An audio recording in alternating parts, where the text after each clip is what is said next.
დღეს ოზურგეთში ყაჩაღობა მოხდა. ორმა ნიღბიანმა პირმა 59 წლის ამირან სიხარულიძე ცეცხლსასროლი იარაღით დაჭრა. ამ დროისთვის დაზარალებულის მდგომარეობა მძიმეა. საქმეს ოზურგეთის რაიონული პოლიცია იწიებს. ნახეთ ჩვენი სიუჟეტი.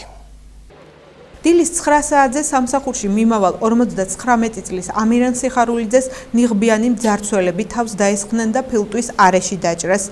აქ ხიდთან იმასთან ჩემ ეზოსთან ჩამოსასვლელი ბილიკია. ამ ბილიკზე ნახეს ორი ნიღბიანი. პიროვნება დილის 8 საათზე. ნიღბით. 9 საათი იქნებოდა დაახლოებით, როცა სროლის თმა გავიგეთ. შეიარაღებულმა პირებმა მიუხედავად მსხვერპლის მიერ გაწეული წინააღმდეგობისა მოახერხეს და ვალუტის გადამცველ პუნქტში მომუშავე მამაკაც ჯიბეზე არსებული 4000 ამერიკული დოლარი წაართვეს. დახტენ ხიდესან და დააღაჩაღენ და პოლიცია იღენა წევიდა. ადგილია ემინაირი რომ ვერ დაინახა ვერავინ იმ დროს, დაყაჩაღების დროს.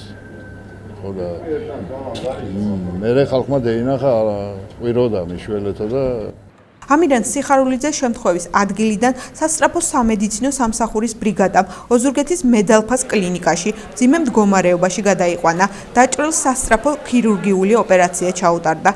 ცეცხლსასროლი იარაღით მიყენებული ჭრილობა აღენიშნება, დაზიანებული არის მარჯვნივ პლევრის ღრუ, ფილტვი, გასულია დიაფრაგმაში, ღვიძლი და მარჯვენა პარანეფრალურ სივრცეში არის დიდი ზომის სისხლჩაქცევა.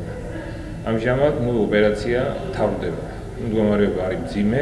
ყაჩაღობის ფაქტთან დაკავშირებით აღძრულია სისხლის სამართლის საქმე. გამოძიებას ოზურგეთის პოლიციის კრიმინალური სამსახური აწარმოებს. ამ ეტაპისთვის ამირან სიხარულიძის მდგომარეობა სტაბილურად მძიმეა.